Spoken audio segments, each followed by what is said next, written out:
Today is a big day for me. I just got a new bike. It's the brand new Specialized Allez Cop. And seems as it's the first one sold in Ireland, I thought I'd make a little video about it.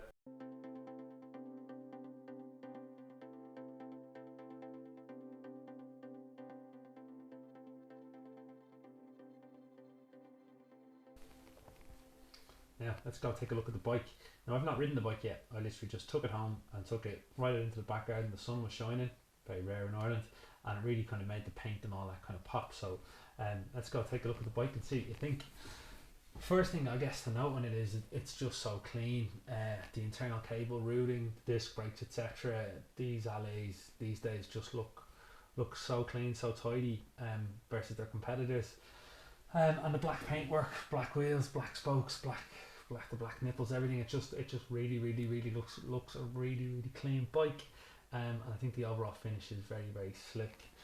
This bike borrows a lot of the same features as the Tarmac SL7, but it's about a fifth of the price of some of the bills you're going to pay for that. So it's the same Tarmac SL7 seat post, and you kind of get the power saddle from some of the higher range bikes like the Athos, which I was very lucky to ride last week, which is an insane bike.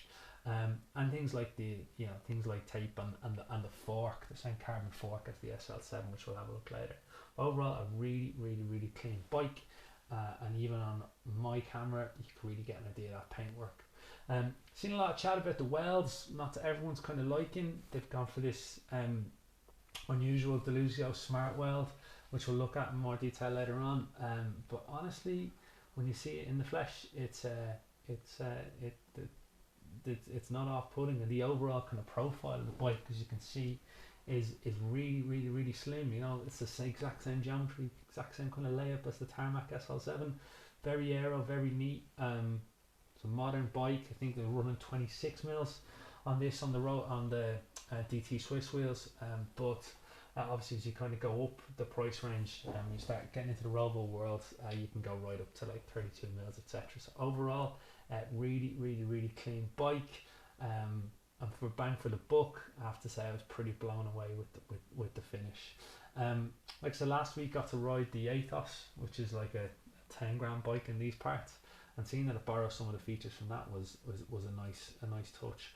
One thing I absolutely love is this internal cable routing. So I've seen some builds online where they're kind of jamming everything into two holes.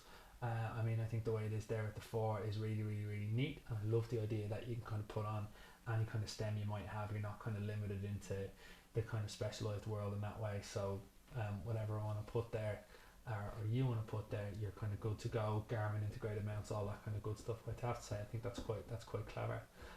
One thing I absolutely love, we're going to take a look at now, is it is an aluminium bike, and I love that the Specialized just has a clear coat over the aluminium there.